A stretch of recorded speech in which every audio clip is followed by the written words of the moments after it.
In this video, we're going to understand why the area of a parallelogram is calculated the way it is. So we have a parallelogram here, and it has a base of 9 centimeters, a height of 5, and a side length of 6.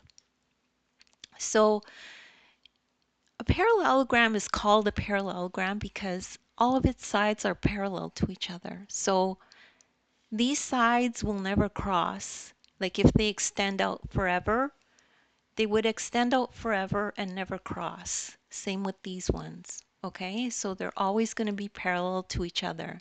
That's why it's called that. So the area of a parallelogram is base times height. And we're going to understand why it's like that. So to understand why this is the area, let's cut and rearrange the pieces of the parallelogram. So how would that look? So we're going to cut it straight down where this triangle is and split them up, okay? And what we're going to do is we're going to move this piece over to here and fit it into here, and we'll see how that looks.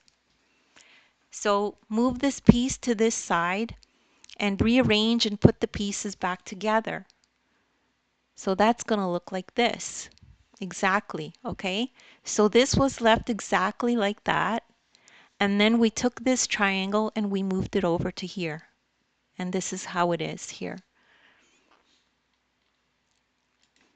So step 2, we know that the area of a rectangle is length times width, which equals 9 times 5, which equals 45 square centimeters for this. We know that this base is 9 centimeters. So this is 5 centimeters, right? This is the height, or basically the other side of this rectangle. So the third step is to notice that the rectangle has sides that are the same length as the base and height of the parallelogram.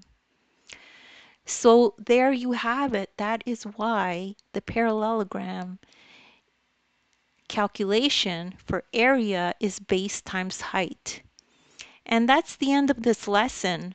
And don't worry if you don't understand that right away. You could just rewatch the video. As well, I have links in the description to other videos of mine that are similar to this. As well, you could download the ebook. In the ebook, you'll find this exact lesson in there, and you'll find the link in the ebook, and you can click on it and watch the video as you read the lesson in the ebook. So please make sure to like and subscribe, and thank you so much for listening.